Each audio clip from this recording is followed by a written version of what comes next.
கர்த்தருடைய வார்த்தைக்கு செல்வோம், திருப்பிக் கொள்வோம். யோவான் எழுதின சுவிசேஷம் 1ஆம் அதிகாரம் 9ஆம் வசனம். உலகத்திலே வந்து எந்த மனுஷனையும் பிரகாசிப்பிக்கிற ஒளியே அந்த மெய்யான ஒளி. ஜெபிப்போம். எங்கள் நல்ல பிதாவே, கர்த்தராகிய இயேசு நாமத்தில் உம்முடைய சமூகத்திலே நாங்கள் வருகிறோம். ஆசீர்வதிக்கப்பட்ட அந்த வேலைக்காக நாங்கள் உமக்கு நன்றி செலுத்துகிறோம். யாரிடத்திலே போவோம்? நித்திய ஜீவ வசனங்கள் உம்மிடத்தில் உண்டு என்று நாங்கள் சத்தியவேதத்திலே வாசிக்கிறோமே. கர்த்தாவே, நித்திய ஜீவ வசனங்களுக்காக நாங்கள் நன்றி செலுத்துகிறோம். நித்திய ஜீவ வசனங்கள் எங்கள் மத்தியிலே புறப்பட்டு வருவதாக, நித்திய ஜீவ வசனங்களை கொண்டு எங்களோடு நீர் பேசுங்க. கர்த்தாவே, உடைய நித்திய ஜீவ வசனங்களை நாங்கள் பிடித்துக் கொள்ளுகிறோம்.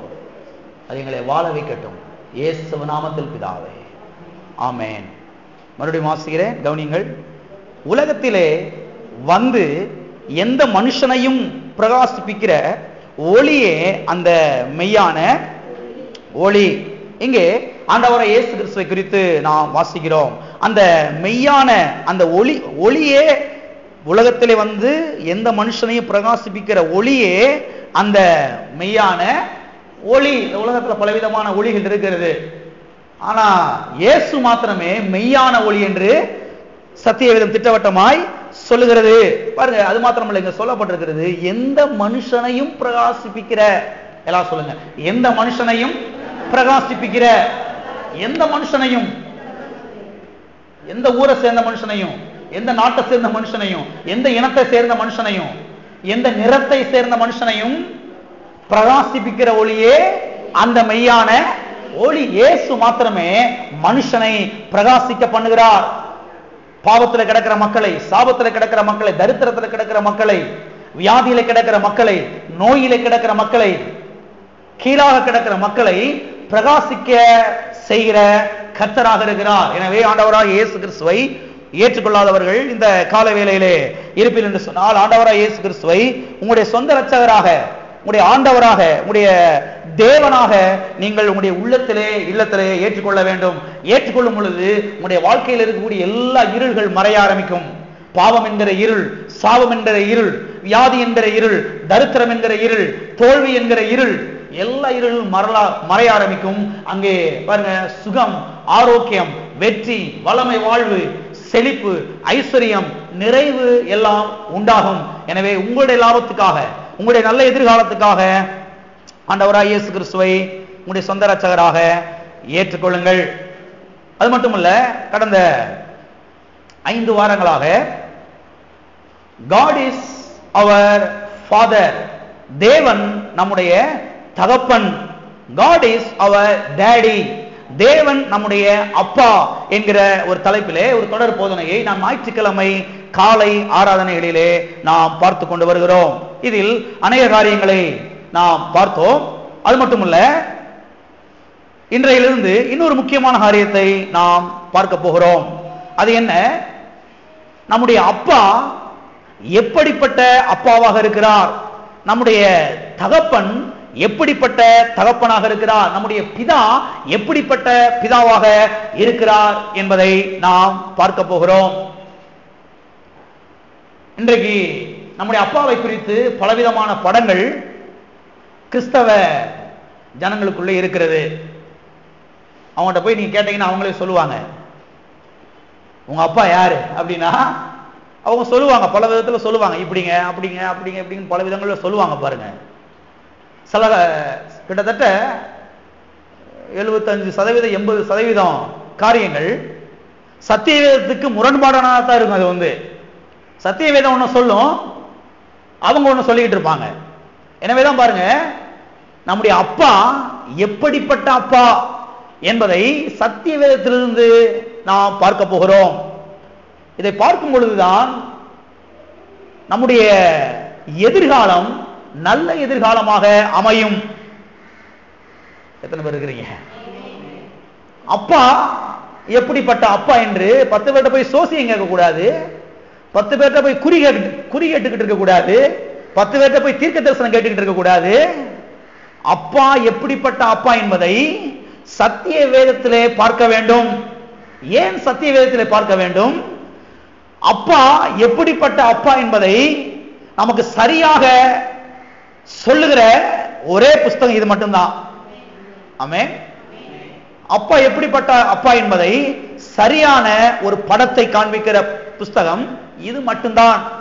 எனவேதான் இங்க வரணும், அங்க இங்க ஓடக்கூடாது, அங்க இங்க போய் குறி கேட்டுக்கிட்டு இருக்க கூடாது, அங்க இங்க போய் சோசியம் கேட்டுக்கிட்டு இருக்க கூடாது, தீர்க்க தரிசனம் கேட்டுக்கிட்டு இருக்க கூடாது. அந்த அக்காவுக்கு அப்படிப்பட்ட ஒரு வரம் இருக்குதா? வரம் அந்த அக்காவுக்கு இருக்குதா? அந்த அக்காட்ட போய் கேட்டுட்டு வருவோம். நல்லா கவனிங்க, வர இருக்கிற எல்லாருமே வளர்ந்தவங்க கிடையாது. அதை முதலாவது புரிந்து கொள்ளணும். வரம் எல்லாருக்குமே இருக்குங்க. என் மகளுக்கு கூட இருக்கு வரம், தெரியுமா? வரம் யாருக்கு வேணாலும் இருக்கலாம். வரம் அந்த பிள்ளைக்கு இருக்கிறதுனால, வரம் அந்த பிள்ளைகிட்ட வேலை செய்யறதுனால அந்த பிள்ளைக்கு அப்பாவை குறித்த பெரிய ஒரு வெளிப்பாடு இருக்குன்னு அர்த்தம் கிடையாது. எத்தனை பேர் இருக்கிறீங்க? அதனால தான் பாருங்க, நீங்க கிறிஸ்தவ மக்கள் ஏமாந்து போயிடுறாங்க. என்ன ஏமாந்து போயிடுறாங்கன்னா, அவங்களுக்கு வரம் வேலை செய்யுது, அதனால அவங்களுக்கு எல்லாம் தெரியும், அவங்களுக்கு ஒண்ணுமே தெரியாம இருப்பாங்க. பாருங்க, அவங்க வாழ்க்கை கொஞ்சம் திரும்பி பாருங்க. வரங்கிட்டு வேலை செய்யுது அப்படி இப்படி நம்ம பண்ணுவாங்க, நம்ம செய்வாங்க. ஆனா அவங்க வாழ்க்கை கொஞ்சம் பாருங்க எப்படி இருக்குன்னு. வாழ்க்கையை கொஞ்சம் பாருங்க. அவங்களுடைய புருஷனை பாருங்க, அவங்களுடைய பிள்ளைகளை பாருங்க, அவங்களுடைய மனைவியை பாருங்க, எப்படி இருக்குன்னு பாருங்க. அதை வச்சுதான் நீங்க என்ன செய்யணும்? ஓஹோ, இவங்க இப்படிப்பட்டதான் சொல்லி கண்டுபிடிக்கணும். வரத்தை வச்சு என்ன செய்யக்கூடாது? கண்டுபிடிக்க கூடாது. வர யாருக்கு வேணா வேலை செய்யும். வர யாருக்குனாலும் வேலை செய்யும். தீர்க்க தரிசனம் வரமா இருக்கட்டும், குணமாக்குற வரமா இருக்கட்டும், விசுவாச வரம், எந்த வரமா இருக்கட்டும், எல்லாருக்குமே இருக்கும். அது இருக்கிறதுனால அவங்க ஆவியிலே வளர்ந்தவர்கள், ஆவியிலே முதிர்ந்தவர்கள் என்று சொல்லிவிட முடியாது. எனவேதான் பாருங்க, சத்திய வேதத்தில் நாம் பார்க்க போகிறோம். நம்முடைய அப்பா எப்படிப்பட்ட அப்பா என்பதை வருகிற வாரங்களுக்கு ரொம்ப தெளிவாக எடுத்து காண்பிக்க போகிறேன். அதற்கு முன்பதாக ஒரு வசனத்தை நாம் வாசிப்போம். எபேசியருக்கு எழுதின நிருபம் 1ஆம் அதிகாரம். நம்முடைய கர்த்தராகிய இயேசு கிறிஸ்துவின் தேவனும் பிதாவின் மகிமையின் பிதாவுமானவர் தம்மை நீங்கள் அறிந்து கொள்வதற்கான ஞானத்தையும் தெளிவையும் அளிக்கிற ஆவியை உங்களுக்கு தந்தருள வேண்டும் என்றும் வேண்டிக் கொள்ளுகிறேன். அப்படிதான் முடிக்கிறாரு. தம்மை நீங்கள் அறிந்து கொள்வதற்கான ஞானத்தையும் தெளிவையும் அளிக்கிற ஆவியை உங்களுக்கு தந்தருள வேண்டும் என்றும் வேண்டிக் கொள்கிறேன், ஜெபிக்கிறேன். இங்கே அப்போஸ்தலனாகிய பவுல் எபேசிய சபையின் விசுவாசிகளுக்காக ஜெபிக்கிறதை நாம் பார்க்கிறோம். சரி, என்ன ஜெபிக்கிறார்? ஞானத்தையும் தெளிவையும் அளிக்கிற ஆவியை, ஞானத்தையும் தெளிவையும் கொடுக்கிற ஆவியை அவர்களுக்கு தந்தருள வேண்டும் என்று ஜெபிக்கிறார். சரி, எதற்காக ஞானத்தையும் தெளிவை அளிக்கிற ஆவியை தந்தருளும்படியாக ஜெபிக்கிறார்? அப்பாவை அறிந்து கொள்வதற்கு, பிதாவை அறிந்து கொள்வதற்கு, தகப்பனை அறிந்து கொள்வதற்கு இவ்வாறாக அவர் ஜெபிக்கிறார். சரி, ஏன் அப்பாவை நாம் அறிந்து கொள்ள வேண்டும் என்று இங்கே அப்போஸ்தலனாகிய பவுல் ஜெபிக்கிறார் என்றால், அப்பாவை அறிந்து கொள்வதற்குள்ளேதான் நம்முடைய வெற்றி அடங்கி இருக்கிறது, நம்முடைய வாழ்வு அடங்கி இருக்கிறது, நம்முடைய எதிர்காலம் அடங்கி இருக்கிறது, நம்முடைய சுகம் அடங்கி இருக்கிறது, நம்முடைய செழிப்பு அடங்கி இருக்கிறது, நம்முடைய சமாதானம் அடங்கி இருக்கிறது, நம்முடைய பாதுகாவல் அடங்கி இருக்கிறது. எனவேதான் ஒவ்வொரு நாளும் அப்பாவை அறிந்து கொள்வதற்காக நாம் ஜெபிக்க வேண்டும். எதற்காக ஜெபிக்கிறோமோ ஜெபிக்கலையோ, இதற்காக அதிகமாய் ஜெபிக்க வேண்டும். எதற்காக அதிகமாய் ஜெபிக்க வேண்டும்? அப்பாவை அறிந்து கொள்ள. அப்பாவே, உம்மை நான் அறிந்து கொள்ள எனக்கு ஞானத்தையும் தெளிவையும் தாரும், உம்மை குறித்த வெளிப்பாடு எனக்கு தாரும், உம்மை இன்னார் என்று அறிந்து கொள்ள அப்படிப்பட்ட ஒரு ஞான இருதயத்தை எனக்கு தாரும் என்று ஒவ்வொரு நாளும் ஜெபிக்க வேண்டும். எதற்காக ஜெபிக்கிறோமோ ஜெபிக்கவில்லையோ, இதற்காக ஒவ்வொரு நாளும் ஒவ்வொரு விசுவாசியும் ஜெபிக்க வேண்டும். நாம எப்படி ஜெபம் பண்ணி பழகிட்டோம். ஆண்டவரே, சட்டையை தாரும், பாவாடையை தாரும், சிமிக்கி தாரும், லோலாக்க தாரும், அதைத்தாரு இதைத்தாரு ஜெபம் பண்ணியே பழகிட்டோம். அதுக்காக ஜெபம் பண்ண வேணான்னு சொல்லல. அதுக்காக ஜெபிக்கிறீங்களே ஜெபிக்கலையோ, இதற்காக நிச்சயமாய் அதிகமாய் என்ன செய்ய வேண்டும்? ஜெபிக்க வேண்டும். அப்பாவே, உம்மை அறிந்து கொள்ள எனக்கு பிரகாசம் உள்ள ஆவியின் கண்களை தாரும், மனக்கண்களை தாரும், ஞானத்தின் தெளிவையும் எனக்கு தாரும் என்று ஒவ்வொரு நாளும் ஜெபிக்க வேண்டும். ஏனென்றால் அப்பா கிட்ட தான் எல்லாமே இருக்குது. எத்தனை விளங்குச்சு? அப்பா கிட்ட தான் எல்லாமே இருக்குது. உங்களுக்கு தேவையான சுகம், பலன், ஆரோக்கியம், ஐஸ்வர்யம், வளமை, வாழ்வு, வெற்றி, உயர்வு எல்லாமே அப்பா கிட்ட தான் இருக்குது. எனவேதான் அப்பாவை அறிந்து கொள்ளும்படியாக நாம் ஜெபிக்க வேண்டும். எத்தனை பேர் இவ்விதமாய் ஜெபிக்கலாம் என்று நினைக்கிறீர்கள்? அதற்காக ஒவ்வொரு நாள் ஜெபம் பண்ணுங்க. காலையில் எழுந்த உடனேயே, கண்ணை திறந்த உடனேயே, அப்பா உம்மை அறிந்து கொள்ள எனக்கு ஞானத்தையும் தெளிவையும் தாரும், உம்மை அறிந்து கொள்ள எனக்கு பிரகாசம் உள்ள மனக்கண்களை, ஆவின் கண்களை தாரும் என்று ஜெபிக்க வேண்டும். நான் சொல்றேன், தொடர்ந்து இப்படி ஒரு 5-6 மாசம் ஜெபம் பண்ணி பாருங்க, உங்களுடைய வாழ்க்கை பாருங்க உயர ஆரம்பித்து விடும். நீ ஜெபம் பண்ணி பாருங்க, தொடர்ந்து ஒவ்வொரு நாளும் ஒரு 5-6 மாசங்கள் தொடர்ந்து ஜெபம் பண்ணுங்க. கண்ணை திறந்த உடனே காலையில, அப்பா உம்மை அறிந்து கொள்ள என் கண்களை பிரகாசமாக்கும் என்று ஜெபம் பண்ணி பாருங்க. நான் சொல்றேன், உங்க வாழ்க்கையில பெரிய மாற்றங்கள் உண்டாவது நீங்க பாப்பீங்க. நிச்சயமாய் மாறும். பெரிய காரியங்கள் கர்த்தர் வாழ்க்கையிலே செய்வார். எனவே தேவன் ஒவ்வொரு நாளும் அப்பாவை அறிந்து கொள்வதற்காக நாம் ஜெபிக்க வேண்டும். சரி, இன்றைக்கு முதலாவது காரியத்தை நாம் பார்ப்போம். நம்முடைய அப்பா எப்படிப்பட்ட அப்பா என்பதற்கான முதல் காரியத்தை இன்றைக்கு நாம் பார்க்க போகிறோம். நம்முடைய அப்பா எப்படிப்பட்ட அப்பாவாக இருக்கிறார் என்றால், நம்முடைய அப்பா நல்ல அப்பாவாக இருக்கிறார். நம்முடைய அப்பா நல்ல அப்பாவாக இருக்கிறார் என்பதை பார்க்க போகிறோம். நம்முடைய தகப்பன் நல்ல தகப்பனாக இருக்கிறார் என்பதை இன்றைக்கு நாம் பார்க்க போகிறோம். வாசிப்போம், ஒரு சில வசனங்களை நாம் தொடர்ந்து பார்ப்போம். சங்கீதம் 34. கர்த்தர் நல்லவர் என்பதை ருசித்து பாருங்கள், அவர் மேல் நம்பிக்கையா இருக்கிற மனுஷன் பாக்கியவான். இங்கே சங்கீதக்காரனாகி தாவீது கர்த்தர் நல்லவர் என்பதை ருசித்து பார்க்க சொல்லுகிறான். அப்பா நல்லவர் என்பதை ருசித்து பார்க்க சொல்லுகிறான். யாரை ருசித்து பார்க்க சொல்லுகிறான்? அப்பா நல்லவர் என்பதை ருசித்து பார்க்க சொல்லுகிறான். எத்தனை பேர் ருசிச்சு பார்த்திருக்கிறீங்க? இந்த அப்பா ரொம்ப நல்லவருங்க. இவரை போல நல்லவர் இந்த உலகத்தில் யாருமே கிடையாது. இவரை போல நல்லவர் இந்த உலகத்தில் யார் கிடையவே கிடையாது. வாசிப்போம் 1ஆம் வசனம். அல்லேலூயா. என்னங்க?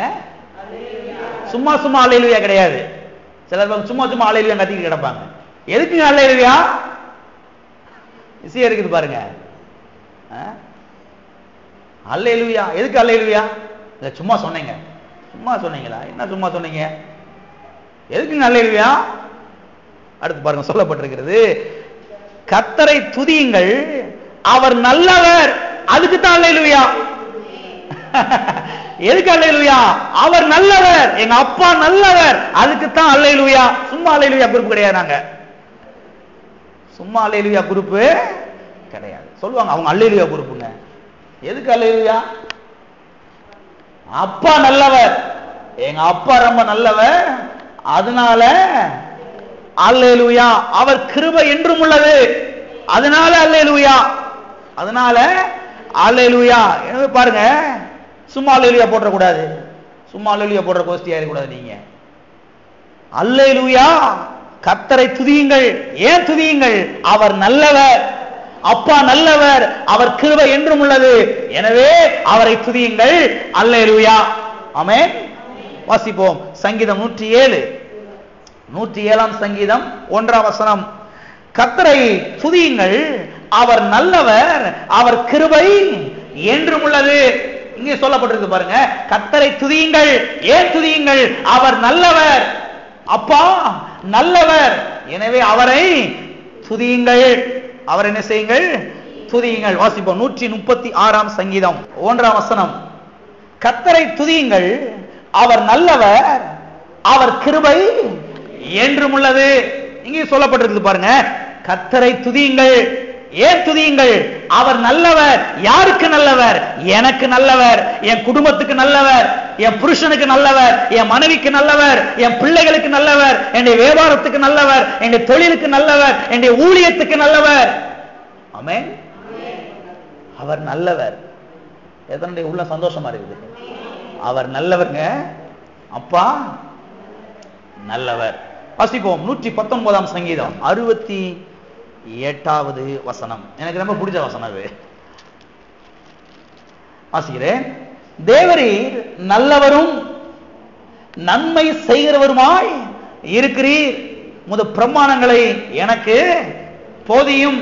தேவரீர் நல்லவரும் நன்மை செய்கிறவருமாய் இருக்கிறீர். இங்கே சங்கீதக்காரனாகிய தாவீது கர்த்தரை குறித்த ஒரு வெளிப்பாட்டை பெற்றுக்கொண்டு அவன் சொல்லுகிறான். சும்மா வாயை திறந்து சொல்லிடலங்க. சங்கீதக்காரனாகிய தாவீது சும்மா வாயை திறந்து அப்படி சொல்லிட்டு போயிடல. அவனுக்கு ஒரு வெளிப்பாடு வருகிறது. அந்த வெளிப்பாடின் அடிப்படையிலே அவன் வாயை திறந்து சொல்றான், தேவரீர் நல்லவரும் நன்மை செய்கிறவருமாய் இருக்கிறீர் என்று சொல்கிறான். கவனிங்க, கர்த்தர் ஏன் நன்மை செய்கிறவராய் இருக்கிறார் என்றால், இங்க சொல்லப்பட்டிருக்கிறது இல்லையா, அவர் நன்மை செய்கிறவராய் இருக்கிறார். அவர் யார்? நன்மை செய்கிறவராய் இருக்கிறார். அவர் தீமை செய்கிறவராய் இல்ல, அவர் நன்மை செய்கிறவராய் இருக்கிறார். சரி, கர்த்தர் ஏன் நன்மை செய்கிறவராய் இருக்கிறார்?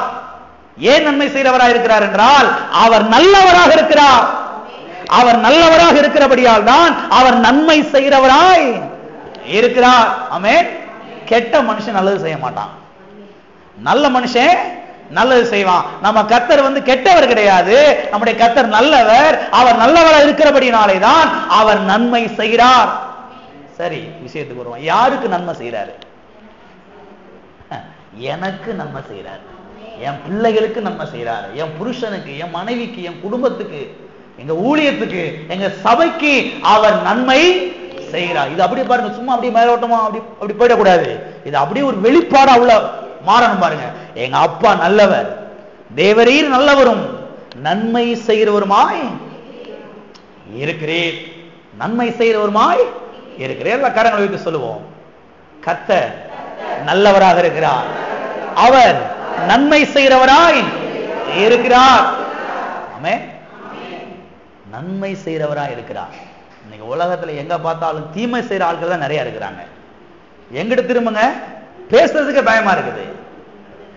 பேசுறதுக்கே ஐயோ வாயை விட்டுறக்கூடாது அந்த ஆள்கிட்ட அப்படின்ற மாதிரி இருக்குது. ஐயோ இந்த பொம்பளையா, ஐயோ போச்சு, வாயை விட்டு அதோட தொலைஞ்சோம் அப்படின்ற மாதிரி இருக்குது. இப்படிப்பட்ட உலகத்துல எனக்கு நன்மை செய்யற அப்பா இருக்கிறார். எனக்கு நன்மை செய்யற அப்பா இருக்கிறார். இவர் இருக்கிற வரைக்கும் எனக்கு நன்மை கிடைச்சிக்கிட்டே இருக்கும். இவர் இருக்கிற வரைக்கும். ஒரு என்னைக்கு இருப்பாரு, என்னைக்கு வரைக்கும் இருப்பாரு? இல்ல நாளைக்கு கழிச்சு வரைக்கும் தாங்க இருப்பாரு, அப்புறம் மண்டையை போட்டுருவாருங்க. இல்ல இல்ல இல்ல இல்ல இல்ல, இவர் சாவாமை உள்ளவர் என்று சத்தியவேதம் சொல்லுகிறது. இவருக்கு சாவே கிடையாதுங்க. இவரை யாரும் சாகடிக்க முடியாது. இவர் சாவாமை உள்ளவர். இவர் என்றைக்குமே ஜீவனோடு இருக்கிறார். எனவே அவர் இருக்கிற வரைக்கும் எனக்கு நன்மைதான். அவர் இருக்கிற வரைக்கும் எனக்கு நன்மைதான். எத்தனை விசுவாசிக்கிறீங்க? இந்த தீமைகள் நிறைந்த உலகத்திலே, போட்டியும் போராமைகளும் நிறைந்த இந்த உலகத்திலே எனக்கு நன்மை செய்யற அப்பா இருக்கிறார். அவர் சாவாமை உள்ளவர். அவர் இருக்கிற வரைக்கும் எனக்கு நன்மை உண்டாகும். ஆமென். பாருங்க, இன்னைக்கு அநேக பெந்தைக்கோஸ்தை ஜனங்கள் அவர்கள் என்ன சொல்லுகிறார்கள் என்றால், கர்த்தர் சில சமயங்களிலே நன்மை செய்வார், சில சமயங்களிலே தீமை செய்வார் என்று சொல்லுகிறார்கள். கர்த்தர் சில சமயங்களில் நன்மை செய்வாரு, சில சமயங்களில தீமை செய்வார் என்று பாருங்க இன்னைக்கு அநேக பெந்தைக்கோஸ்தை ஜனங்கள் சொல்லுகிறார்கள். இது முற்றிலும் தவறான ஒரு எண்ணமாகும். ஏனென்றால் இந்த வசனம் சொல்லுகிறது, கர்த்தர் நல்லவராய் இருக்கிறார், எனவேதான் அவர் நன்மை செய்கிறவராய் இருக்கிறார் என்று. நல்ல கர்த்தர் எப்படிங்க தீமை செய்வாரு? நான் தான் கேட்கிறேன். இவங்க சொல்றாங்க பாருங்க, சில சமயங்களில் கர்த்தர் நன்மை செய்வாருங்க, சில சமயங்களில் தீமை செய்வாரு. நான் என்ன கேட்கிறேன்னா, நல்ல கர்த்தர் எப்படி தீமை செய்வாரு? நல்ல கர்த்தர் எப்படி தீமை செய்வாரு? இவர் தீமை செய்ய மாட்டார். எனவே சரியான ஒரு அஸ்திபாரத்திலே நாம் நிற்க வேண்டியது மிகவும் அவசியமாக இருக்கிறது. சரியான அஸ்திபாரத்திலே நாம் நின்றால்தான் நாம் வெற்றி பெற முடியும், நாம் ஜெயிக்க முடியும், நாம் செழிக்க முடியும். சரியான அஸ்திபாரத்திலே நிற்கவில்லை என்றால் நம்முடைய கிறிஸ்தவ வாழ்க்கை ஆடி போய்விடும். எனவே முதலாவதாக அப்பா நல்லவர் என்கிற அஸ்திபாரத்திலே நாம் உறுதியாக நிற்க வேண்டும். எத்தனை பேர் அதுல உறுதியா நிக்க போறீங்க? ஆமென். கர்த்தர் நல்லவர், அப்பா நல்லவர் என்கிற அந்த அஸ்திபாரத்திலே உறுதியாக என்ன செய்ய வேண்டும்? நிற்க வேண்டும். இதுல உறுதியே இல்லைன்னா உங்க கிறிஸ்தவ வாழ்க்கை ஆடியே போயிடும். உங்க வாழ்க்கையில் நீங்க வெற்றி பெறவே முடியாது, நீங்க ஜெயிக்கவே முடியாது, எந்த ஒரு முன்னேற்றத்தையும் நீங்கள் உங்க வாழ்க்கையில பார்க்க முடியவே முடியாது. ஏன்னா ஆடிக்கிட்டு இருக்கு. அஸ்திபாரமே ஆடுதுன்னா அப்புறம் கட்டடம் எப்படி நிற்கும்? எத்தனை விளங்குச்சு? அஸ்திபாரத்தை நல்லா போட்டாதான் 10 மாடி கூட மேல ஏத்தலாம். விளங்குதா? அமெரிக்காவில எல்லாம் பாருங்க 200 மாடின்னு சொல்றாங்க. அடே அப்பா, அண்ணாந்து பார்க்கவே முடியாது. அந்த மாதிரி 200 மாடி பில்டிங் நிக்குதுன்னா அந்த அளவுக்கு அஸ்திபாரம் போட்டிருக்காங்க. லேசா போய் இப்படி மண்ணை கூட்டி விட்டுட்டு காங்கிரீட்டை போடல. எத்தனை விளங்குச்சு? போய் விளக்கமாற வச்சு மண்ணை அப்படி கூட்டி விட்டுட்டு அப்படி காங்கிரீட்டை போட்டு 200 மாடி ஏத்தல. 2 அடி சேர் கூட ஏறாது பாருங்க. யோசித்து பார்க்க வேண்டியது இதெல்லாம் அவசியமா இருக்கிறது. பெரிய ஒரு பில்டிங் ஏத்தனா, பெரிய ஒரு வெற்றியை பார்க்கணும்னா அதுக்கு ஏற்ற மாதிரி அஸ்திபாரம் போட வேண்டியது அவசியமா இருக்கிறது.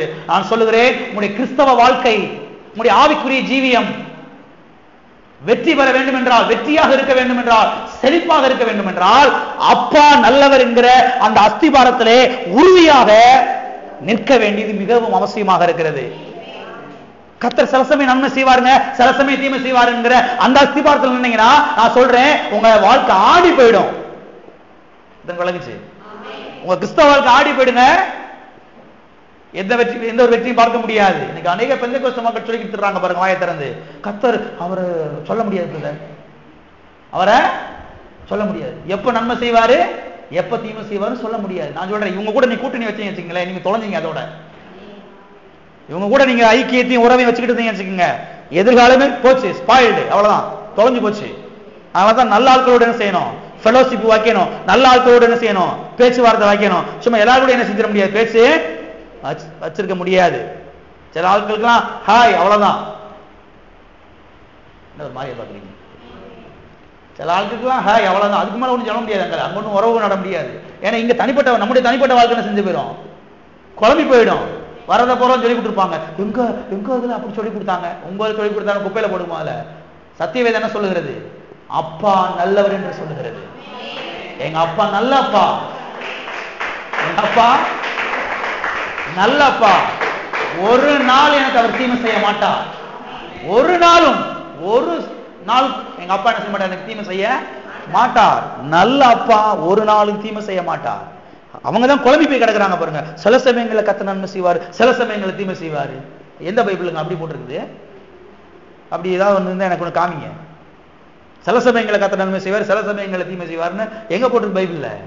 எனவேதான் பாருங்க, சரியான ஒரு அஸ்திபாரத்திலே தேவனுடைய பிள்ளைகளாகிய நாம் நிற்க வேண்டியது அவசியமா இருக்கிறது. ஏன்னா இது நம்முடைய எதிர்காலத்தை பாதிக்க போகிறது. இதுல இந்த அஸ்திபாரத்தில் நின்னாதான் நம்முடைய கிறிஸ்தவ வாழ்க்கை ரொம்ப உறுதியாக ஸ்ட்ராங்கா என்ன செய்யும்? நிற்கும். வாழ்க்கையில வெற்றியை பார்க்க முடியும், சுகத்தை பார்க்க முடியும், ஆரோக்கியத்தை பார்க்க முடியும், ஐஸ்வர்யத்தை பார்க்க முடியும், வளமை வாழ்வை பார்க்க முடியும், பாதுகாவலை பார்க்க முடியும். ஆமென். எனவே முதலாவதாக அப்பா நல்லவர் என்ற அஸ்திபாரத்திலே நான் உறுதியாக நிற்க வேண்டும். பக்கத்துல கரங்களை பிடித்து அவருடைய முகத்தை பார்த்து சொல்லுங்க, அப்பா நல்லவர் என்கிற அஸ்திபாரத்திலே உறுதியாக நில்லுங்கள். அது உங்களுக்கு நல்ல எதிர்காலத்தை அமைத்து தரும். ஆமென். 2 மணிக்கு தட்டி எழுப்பி கேட்டா கூட கர்த்தர் நல்லவரா கெட்டவரான்னு கேட்டா அடிச்சு சொல்லணும், எங்க அப்பா நல்லவர், எங்க அப்பா நல்லவர். ஒரு நாள் அவர் தீமை செய்ய மாட்டார், ஒரு நாள் அவர் தீமை செய்ய மாட்டார். அது மட்டும் இல்ல, நம்முடைய அப்பா எல்லார் மேலும் நல்லவராக இருக்கிறார் என்று சத்தியவேதம் சொல்லுகிறது. அதான் நீங்க எடுத்து காண்பிக்க போகிறேன். கிறிஸ்தவங்களுக்கு மாத்திரம் அவர் நல்லவருங்க கிடையாதுங்க. ஞானஸ்தானம் பெற்றவங்களுக்கு மாத்திரம் அவர் நல்லவர் கிடையாது. இந்த வாரத்துக்கு அடுத்த வாரத்துக்கு எடுத்து காண்பிக்கிற பாருங்க, நிறைய எடுத்து காண்பிக்க போகிறேன் சத்தியவேதத்துல இருந்து. குடிகாரனுக்கு கூட கர்த்தர் நல்லவருங்க, தெரியுமா உங்களுக்கு? எடுத்து காண்பிக்கிறேன். ஒரு ரவுடி, ஒரு போக்ரி பைய, கொலகார பைய, அவனுக்கு கூட கர்த்தர் நல்லவராக இருக்கிறார். அவனுக்கே கர்த்தர் நல்லவராக இருப்பார் என்றால் எனக்கு நல்லவராக இருப்பது எவ்வளவு அதிகம். நான் சொல்கிறேன், இதுதான் ஜெபத்துக்கு பதில கொண்டு வர போகுது. உருண்டுகிட்டு இருக்க கூடாது, கடந்து குழம்பிக்கிட்டு இருக்க கூடாது. குழம்புனா போச்சு, அவ்வளவுதான், எதிர்காலம் போச்சு. தேவனுடைய பிள்ளைகள் இதுல உறுதியாக இருக்க வேண்டும். எங்க அப்பா எல்லாருக்கும் நல்லவர். ஆமென். நம்முடைய அப்பா எல்லார் மேலும் அவர் நல்லவராக இருக்கிறார் என்று சத்திய வேதம் சொல்கிறது. வாசிப்போம். சங்கீதம் 145 8ஆம் வசனம் 9ஆம் வசனம். கர்த்தர் இரக்கமும் மன உருக்கமும் நீடிய சாந்தமும் மிகுந்த கிருபையும் உள்ளவர். கர்த்தர் எல்லார் மேலும் தயை உள்ளவர். அவர் இரக்கங்கள் அவருடைய எல்லா கிரியைகள் மேலும் உள்ளது. இங்க சங்கீதக்காரனாகிய தாவீது கர்த்தரை குறித்த ஒரு வெளிப்பாட்டை பெற்றுக்கொண்டு அவன் என்ன சொல்லுகிறான் என்றால், கர்த்தர் எல்லார் மேலும் தயை உள்ளவர் என்று சொல்லுகிறான். எத்தனை பேர் மேலே? சும்மா சத்தமா சொல்லுங்க. ரட்சிக்கப்பட்டவங்க மேல மாத்திரமா? கிறிஸ்தவங்க மேல மாத்திரமா? அபிஷேகம் பெற்றவங்க மேல மாத்திரமா? ஒரு பைபிளுக்கு 10 பைபிள் வீட்டுல வச்சிருக்காங்களே அவங்க மேல மாத்திரமா? அவங்க தாத்தா பாட்டி கொடுத்த பைபிள் வீட்டுல வச்சிருக்காங்களே அவங்க மேல மாத்திரமா? கர்த்தர் எல்லார் மேலும் தயை உள்ளவர். கவனிங்க, இந்த வசனம் தமிழ்ல கொஞ்சம் பிரசங்க விட்டுட்டாங்க. தமிழ் நல்லா தான் இருக்குது, ஆனா ஆங்கிலத்தில் இதை விட கொஞ்சம் ரொம்ப நல்லா இருக்குது. இந்த வசனம் நியூ கிங் ஜேம்ஸ் வெர்ஷன் என்கிற ஒரு ஆங்கில வேதாகமத்திலே எப்படி வருகிறது என்றால், the Lord is good to all. கர்த்தர் எல்லார் மேலும் நல்லவராயிருக்கிறார் என்று வருகிறது. கர்த்தர் எல்லார் மேலும் நல்லவராக இருக்கிறார் என்று வருகிறது. இந்த வசனம் நியூ செஞ்சுரி வெர்ஷன் என்கிற இன்னொரு ஆங்கில வேதாகமத்திலே எப்படி வருகிறது என்றால், இது எனக்கு ரொம்ப பிடிச்சிருக்குது. இதுல எப்படி வந்திருக்குதுன்னா, the Lord is good to everyone. கர்த்தர் ஒவ்வொருவர் மேலும் நல்லவராயிருக்கிறார். கர்த்தர் ஒவ்வொருவர் மேலும் நல்லவராய் இருக்கிறார் என்று வருகிறது.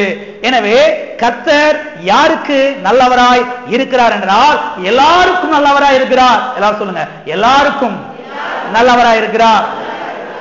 ரட்சிக்கப்பட்டவங்களுக்கு மாத்திரம் இல்ல, ஞானஸ்தானம் பெற்றவங்களுக்கு மாத்திரம் இல்ல, அபிஷேகம் பெற்றவங்களுக்கு மாத்திரம் கிடையாது, கிறிஸ்தவங்களுக்கு மாத்திரம் கிடையாது, சபைக்கு போறவங்களுக்கு மாத்திரம் கிடையாது, எல்லாருக்கும் நல்லவராய் இருக்கிறார். எல்லாருக்கும் நல்லவராய் இருக்கிறார் என்றால், பாவிகளுக்கும் குடிகாரர்களுக்கும் கொலைகாரர்களுக்கும் கொள்ளைக்காரர்களுக்கும் அக்கிரமக்காரர்களுக்கும் கர்த்தர் நல்லவராய் இருக்கிறார். ஆமென். நம்ம சொல்றோமே, உலகமாக பாவிங்க அந்த பையன், அவனுக்கு கூட கர்த்தர் நல்லவரா இருக்கிறாரு.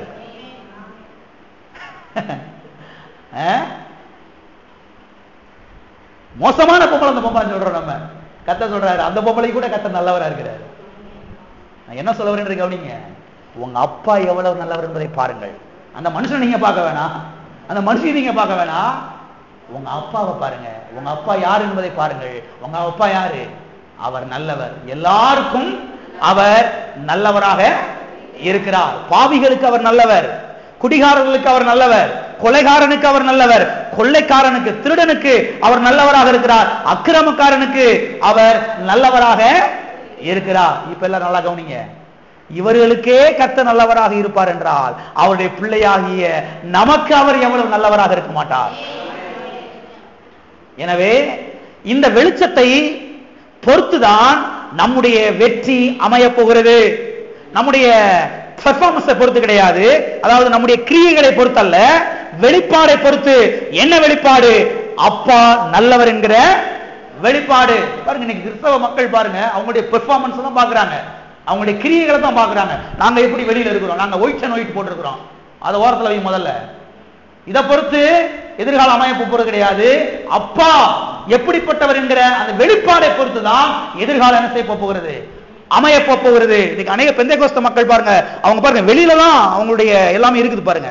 வெளியில முடிய வெட்டுறது, மீசை எடுக்கிறது, செருப்பு போடாம இருக்கிறது, தலைக்கு எண்ணெய் தேய்க்காம இருக்கிறது, வெள்ளை ட்ரெஸ் போடுறது, எச்சி விழுங்காம இருக்கிறது, நெடுமுழங்கால நிக்கிறது, 41 நாள் உபவாசம், 21 நாள் உபவாசம், பூரா வெளியில தான் பாருங்க. உள்ள ஒண்ணுமே கிடையாது, வெளியில தான் போற எல்லாமே, எல்லாம் வெளியில தான், உள்ள ஒண்ணுமே இல்லை. உள்ள என்ன இருக்கணும்? உங்க அப்பா யார் என்பதை குறித்த வெளிப்பாடு இருக்க வேண்டும். இது இருந்தா நான் சொல்றேன், நல்ல எதிர்காலம் உங்களுக்கு காத்திருக்கிறது. ஆமென். எனவே நம்முடைய எதிர்காலம் நம்முடைய பெர்ஃபார்மன்ஸை பொறுத்து கிடையாது, நம்முடைய கிரியைகளை பொறுத்து, நம்முடைய செயல்பாடுகளை பொறுத்து கிடையாது, வெளிப்பாடை பொறுத்து இருக்கிறது. என்ன வெளிப்பாடு? அப்பா நல்லவர் என்கிற வெளிப்பாடு. எல்லாம் சொல்லுங்க, அப்பா நல்லவர் என்கிற வெளிப்பாடு. ஆமென். எனவே நீங்க வெளியில என்னத்தையும் போடுங்க போடாம இருங்க, அதெல்லாம் முக்கியம் கிடையாது, அது உங்க சொந்த விஷயம். ஆனா உள்ள அப்பாவை குறித்த வெளிப்பாடு என்ன செய்யணும்? இருக்க வேண்டும். ஆமென். எத்தனை பேர் இருக்கிறீங்க? யாராவது ஒரு மாதிரியா ட்ரெஸ் போட்டு வந்துடக்கூடாது சர்ச்சுக்கு. அன்னைக்கு தொலைஞ்சாங்க அதோட, அவங்க அந்த பிரசங்கியாட்டு தப்பிக்கவே முடியாது. வந்த பிரசங்கத்தெல்லாம் மூடி வச்சுட்டு பிரசங்கத்தை வேற மாதிரி மாத்திடுறது. பேண்ட் நீளமா போடக்கூடாது, தெரியாதா உனக்கு? அவன் பாலும் அன்னைக்கு தான் சர்ச்சுக்கு வந்திருக்கிறான், சர்ச்சுக்கு வரணும் வந்திருக்கிறானே, ஆண்டவரை தேடி ஜெபம் போலாம் வந்திருக்கிறானே. இவர் பாருங்க, அந்த பேண்ட்டை பார்த்து, அந்த சேலையை பார்த்து, அந்த சட்டையை பார்த்து, அதவே பேசி பேசி அவனை வெளியே துரத்துறதே இருக்கிறார் இவரு. யாரு? மேல நிக்கிற பிரசங்கியார். அப்புறம் எப்படி சபை உருப்படும்? எத்தனை விளங்குச்சு? கத்தரை தேடி வந்திருக்கிறானே சபைக்கு, அவனுக்கு ஒரு இந்த நல்ல கத்தரை அறிமுகப்படுத்தி வைக்க வேணாம்? உண்மையான தேவனுடைய பிள்ளைகளே, வெளியில மாற்றங்கள் இல்ல, உள்ளே மாற்றங்கள், எண்ணங்களிலே மாற்றம். எங்க அப்பா யாரு? எங்க அப்பா எவ்வளவு நல்லவர். பாவிக்கே அவர் நல்லவருங்க, அக்கிரமக்காரனுக்கே அவர் நல்லவர், எனக்கு அவர் எவ்வளவு நல்லவரா இருக்க மாட்டாரு. நான் சொல்லுகிறேன், இந்த வெளிப்பாடு தான் உங்க ஜெபத்துக்கு பதிலை கொண்டு வரும் உங்களுக்கு. ஆமே, இந்த வெளிப்பாடுங்க, எங்க அப்பா எவ்வளவு நல்லவர், இந்த வெளிப்பாடு இருந்துச்சுன்னா கர்த்தர் உங்களை சும்மா விட மாட்டார், ஆசீர்வாதத்தினால வச்சு நிரப்பிடுவார். ஆமே, ஆசீர்வாதத்தினால வச்சு நிரப்பி விடுவார். வாசிப்போம் 16. தேவன் தம்முடைய ஒரே பேரான குமாரனை விசுவாசிக்கிறவன் எவனோ அவன் கெட்டு போகாமல் நித்திய ஜீவனை அடையும்படிக்கு அவரை தந்தருளி இவ்வளவாய் உலகத்தில் அன்பு கூர்ந்தார். இங்கே நாம் கவனிக்க வேண்டிய வார்த்தை உலகத்தில் அன்பு கூர்ந்தார். எங்கே அன்பு கூர்ந்தார்? உலகத்திலே. எல்லாம் சொல்லுங்க, உலகத்திலே. எங்கே அன்பு கூர்ந்தார்? உலகத்திலே அன்பு கூர்ந்தார். அதாவது பாவிகளிடத்திலே அன்பு கூர்ந்தார், அக்கிரமக்காரரிடத்திலே அன்பு கூர்ந்தார், கொலைகாரர்களிடத்திலே அன்பு கூர்ந்தார், கொள்ளைக்காரனிடத்திலே அன்பு கூர்ந்தார். உலகத்திலே என்ன செய்தார்? அன்பு கூர்ந்தார். வாசிப்போம் 5ஆம் அதிகாரம் 8ஆம் வசனம். நாம் பாவிகளாய் இருக்கையில் கிறிஸ்து நமக்காக மரித்ததினாலே தேவன் நம்மேல் வைத்த தமது அன்பை விளங்க பண்ணுகிறார். நாம் பாவிகளாய் இருக்கையில், எல்லாம் சொல்லுங்க, நாம் பாவிகளாய் இருக்கையில். நாம் யாராக இருக்கையில்? நாம் பாவிகளாக இருக்கையில். நாம் எல்லாம் நீதிமான்களாக இருக்கையில் இயேசு சிலுவையில மரிக்கல. நம்மளாம் ரொம்ப யோக்கியர்களாக இருக்கும் போது இயேசு மரிக்கல. நம்மளாம் ரொம்ப, எங்க தெருவுக்குள்ள கேட்டு பாருங்க பிரதர், நாங்க எவ்வளவு நல்லவங்க, நீங்க நல்லவங்க இருந்ததுனால இயேசு சிலுவையில மரிக்கலங்க. நாம் எல்லாரும் பாவிகளாக இருக்கையில் அப்ப இயேசு என்ன செய்தார்? மரித்தார். எனவே இந்த உலகத்திலே இருக்கிற, கவனிச்சுவாங்க, இந்த உலகத்தில் இருக்கிற எந்த ஒரு மோசமான பாவியையும் நம்முடைய அப்பா நேசிக்கிறார். அவனுக்கு நல்லவராகவே அவர் இருக்கிறார் என்பதை புரிந்து கொள்ள வேண்டும். மறுபடியும் சொல்றேன், கவனிங்க. இந்த உலகத்தில் இருக்கிற எந்த மோசமான ஒரு பாவியையும் ஒரு ரவுடியையும் கர்த்தர் என்ன செய்கிறார்? நேசிக்கிறார். இதை நாம் புரிந்து கொள்ள வேண்டும். விளங்குகிறது? இப்ப எல்லாரும் கவனிங்க. இப்படிப்பட்ட ஒரு பாசமும் ஒரு நேசமும் நமக்கு இருக்கும் போதுதான் நாம் பாவிகளை ரீச் பண்ண முடியும், பாவிகளுக்கு சுவிசேஷத்தை அறிவிக்க முடியும், பாவிகளுக்கு கிறிஸ்துவை அறிமுகப்படுத்தி வைக்க முடியும், பாவிகளை ரட்சிப்புக்குள் வழிநடத்த முடியும், பாவிகளை கிறிஸ்துவுக்குள் வழிநடத்த முடியும். எப்பொழுது? அப்பாவை போல நாம் இருக்கும்போது. அப்பா பாவியை நேசிக்கிறார்னா நானும் பாவியை நேசிக்க போகிறேன். அப்பாக்குள்ள இருக்கக்கூடிய அதே இந்த பாசமும் நேசமும் நமக்குள்ள இருக்கும்போது தான் நாமும் பாவிகள் என்ன செய்ய முடியும்? ரீச் பண்ண முடியும். சில ஆட்கள் பாருங்க, ஒரு மாதிரி நடப்பாங்க. அவங்க நடைய ஒரு மாதிரியா இருக்கும். அப்படியே ஒரு மாதிரியா நாங்க ரொம்ப நல்லவங்க, யார்ட்டையும் ஒட்டக்கூட மாட்டாங்க பாருங்க, பார்த்துட்டீங்க. அப்படி நாங்க ரொம்ப பரிசுத்தவான்கள். நாங்க யாரு? பேசிட்டா பரிசுத்தம் அப்படி சிந்தி கீழே கொட்டிடுற மாதிரி, பேசிட்டு அவங்ககிட்ட இருக்கிற பாவம் வந்து ஒட்டிக்கிட்டது மாதிரி ஒரு மாதிரி அப்படியே ஒரு மாதிரி ரொம்ப அப்படியே ஒரு மாதிரியா அப்படி நடப்பாங்க பாருங்க. இப்படி இருந்தால் யாரும் என்ன செய்ய முடியாது, நம்ம வந்து அணுக முடியாது. அது மட்டும் இல்ல, கர்த்தர் சொல்றாரு, நீ பாவியா இருக்கையில் நான் உன்னை தேடி வந்தேன். இப்ப நீ ஒரு பாவியா தேடி என்ன செய்யணும்? போய் அவனுக்கு சுவிசேஷத்தை என்ன செய்யணும்? அறிவிக்கணும். அவங்களாம் பாவி போயிடுங்க, பக்கத்திலே போகக்கூடாது. நம்ம ஒரு காலத்துல எப்படிங்க இருந்தோம்? என்ன ஒரு மாதிரியா இருக்கிறீங்க? நம்ம யோகியமா இருந்த மாதிரியும் அப்படி 100% அப்படியே கரெக்டா நடந்த, எந்த தவறுமே செய்யாதவங்க மாதிரி இருந்தது மாதிரியும்ல நினைச்சுக்கிட்டு இருக்கிறோம். இல்ல, கர்த்தர் சொல்றாரு, நீ பாவியா இருக்கையில் நான் உன்னை என்ன செஞ்சேன்? தேடி வந்தேன். இப்ப நீ ஒரு மாதிரி என்ன செய்யாத, நடக்காத, பாவிகளை அன்புகூர் என்று கர்த்தர் சொல்லுகிறார். ஆகவே கர்த்தர் நல்லவர் என்கிற சத்தியத்திலே, அப்பா நல்லவர் என்கிற சத்தியத்திலே நாம் நிலை நிற்க வேண்டும். ஏனென்றால் இதுதான் நமக்கு நல்ல எதிர்காலத்தை அமைத்து தர போகிறது. ஆமென். அது மட்டுமல்ல, ஆண்டவராகிய இயேசு கிறிஸ்து இந்த பூமியிலே மனிதனாக வாழ்ந்தபோது மாம்ச தகப்பனையும் பரலோக தகப்பனையும் ஒப்பிட்டு சில காரியங்களை அவர் பேசினார். அதை வாசிப்போம். ஆண்டவராகிய இயேசு கிறிஸ்து இந்த பூமியிலே மனுஷனாக அவர் வாழ்ந்தபோது, இந்த பூமியில் நடமாடி கொண்டிருந்த பொழுது மாம்ச தகப்பனையும் பரலோக தகப்பனையும் ஒப்பிட்டு சில காரியங்களை அவர் பேசினார். அதை இப்பொழுது நாம் வாசிப்போம். மத்தேயு 7ஆம் அதிகாரம். மத்தேயு எல்லாருக்கும் தெரிந்த வேத பகுதி தான். மத்தேயு 7 9ஆம் வசனம் முதல் 11ஆம் வசனம் வரைக்கும். உங்களில் எந்த மனுஷனானாலும் தன்னிடத்தில் அப்பத்தை கேட்கிற தன் மகனுக்கு, யார் மகனுக்கு? தன் மகனுக்கு கல்லை கொடுப்பானா? மீனை கேட்டால் அவனுக்கு பாம்பை கொடுப்பானா? ஆகையால் பொல்லாதவர்களாகிய நீங்கள் உங்கள் பிள்ளைகளுக்கு நல்ல ஈவுகளை கொடுக்க அறிந்திருக்கும் போது பரலோகத்தில் இருக்கிற உங்கள் அப்பா தம்மிடத்தில் வேண்டிக் கொள்ளுகிறவர்களுக்கு நன்மையானவைகளை கொடுப்பது அதிக நிச்சயம் அல்லவா? இங்கே கர்த்தர் மாம்ச தகப்பனையும் பரம தகப்பனையும் ஒப்பிட்டு பேசுகிறதை நாம் பார்க்கிறோம். அது மட்டுமல்ல, கர்த்தர் இங்கே சொல்லுகிறார், பரமபிதா, பரலோக தகப்பன், பரலோக அப்பா நன்மையானவைகளை கொடுப்பது அதிக நிச்சயம் அல்லவா என்று சொல்லுகிறார். அதிக நிச்சயம் அல்லவா? எல்லாரும் கரங்களை வைத்து சொல்லுவோம். தேவன் என்னுடைய நல்ல தகப்பன், அவர் எனக்கு நன்மையானவைகளை மாத்திரம் தருகிறார். இது அதிக நிச்சயம்.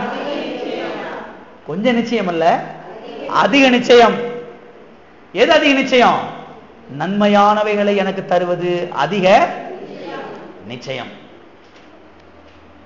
எது நன்மையானவைகள்? சுகம், கர்த்தர் தருகிற நன்மை. நீடியாயில் கர்த்தர் தருகிற நன்மை. ஐஸ்வர்யம், கர்த்தர் தருகிற நன்மை. பாதுகாவல், கர்த்தர் தருகிற நன்மை. எனவே நன்மையானவைகளை கொடுப்பது அதிக நிச்சயம் அல்லவா? ஆகவே தீமைகள் நிறைந்த இந்த உலகத்திலே எனக்கு நன்மை செய்கிற தகப்பன் ஒருவர் இருக்கிறார் என்கிற வெளிப்பாடு முதலாவது நமக்கு என்ன செய்ய வேண்டும்? வர வேண்டும்.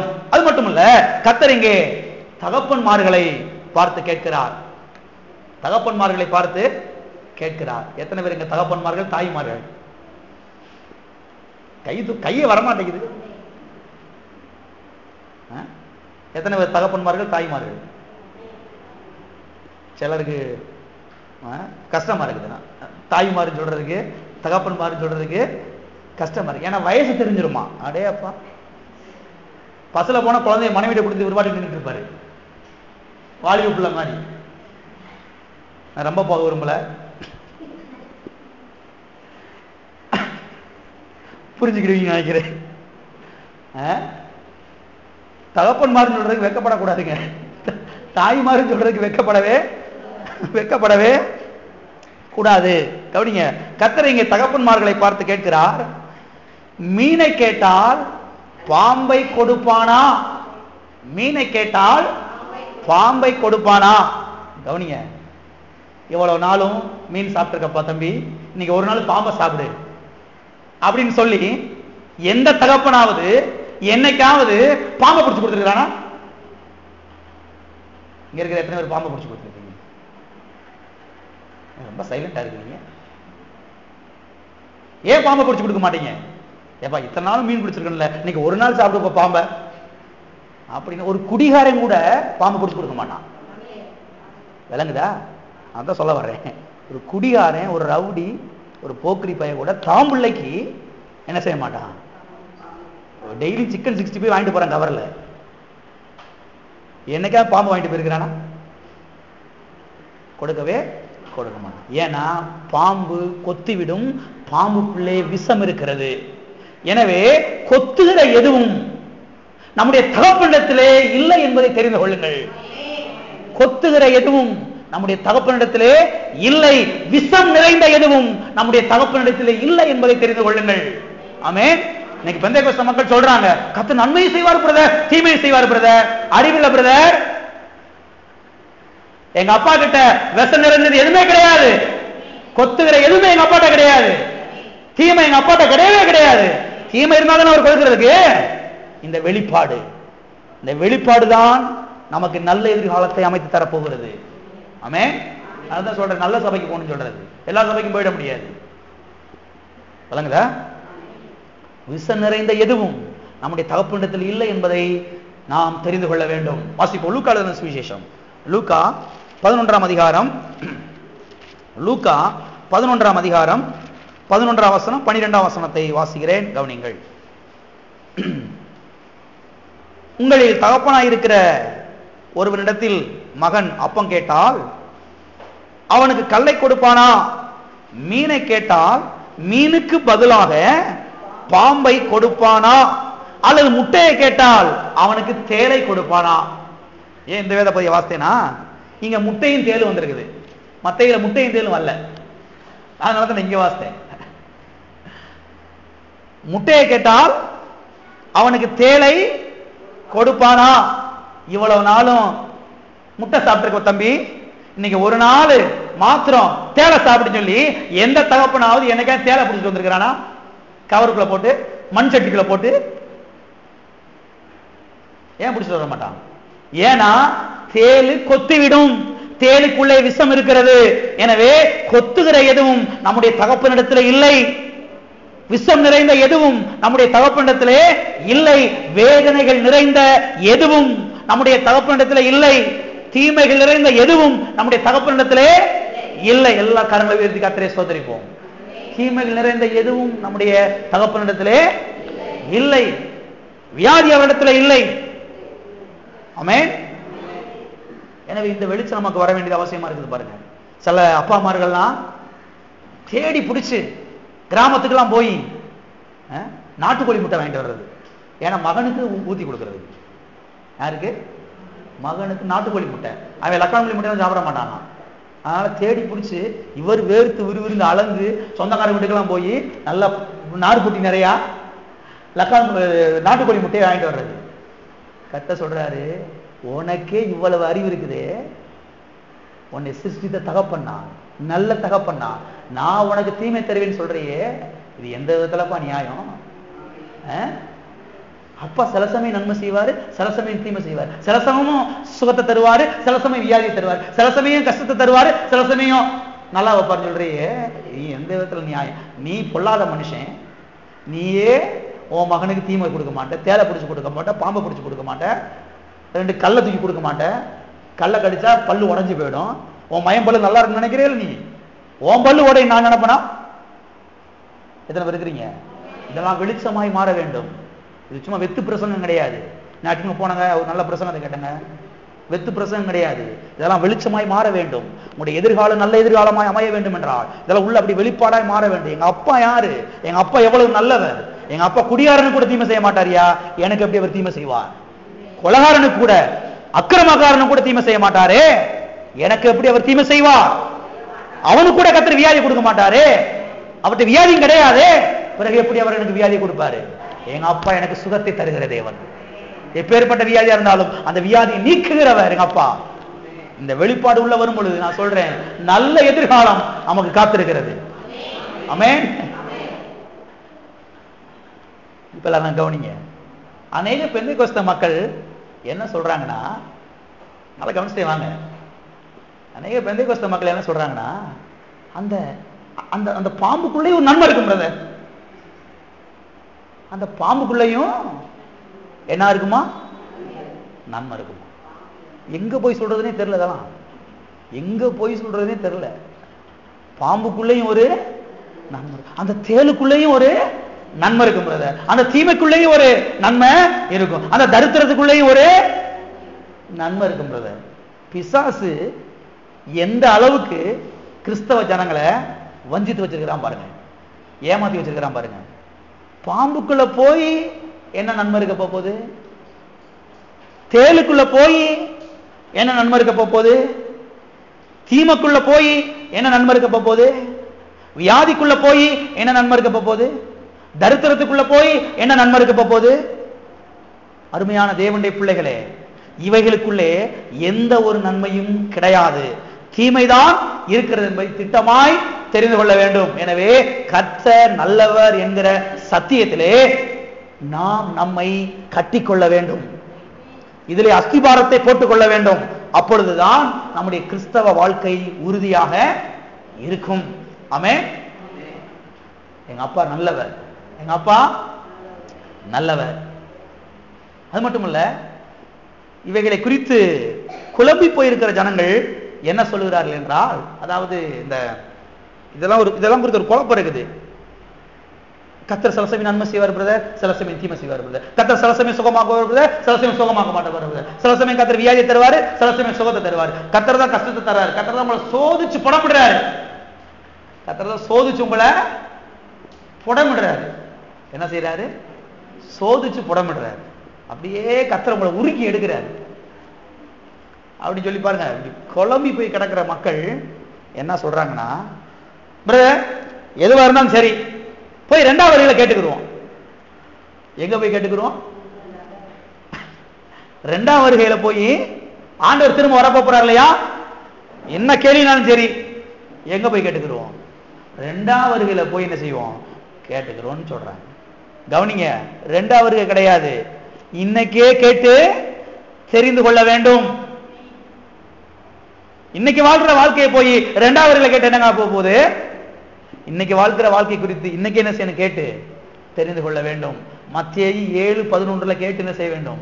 தெரிந்து கொள்ள வேண்டும். ஏனென்றால் ஆண்டவராகிய இயேசு கிறிஸ்து இந்த பூமியிலே மனிதனாக வாழ்ந்த போது அவரிடத்தில் அநேக கேள்விகளை கேட்டார்கள்.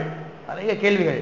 இதுக்கு என்ன சொல்லுகிறீர், அதுக்கு என்ன சொல்லுகிறீர் அப்படின்னு சொல்லி கேள்வி கேட்டாங்க. அவங்க நிறைய கேள்விகளை கேட்டாங்க, அவரை போட்டு நொச்ச எடுத்தாங்க. இதுக்கு என்ன பதில் சொல்லுகிறீர், அதுக்கு என்ன பதில் சொல்லுகிறீர், அது என்ன இப்படி, இது என்ன இப்படி சொல்லி கேள்வி கேட்டாங்க. கேள்வி கேட்டது இயேசு என்ன சொன்னாரு? உங்கள் வேதத்தில் எழுதியிருக்கவில்லையா? 2வது கேட்டுக்கங்கப்பா, அப்படிலாம் சொல்லல.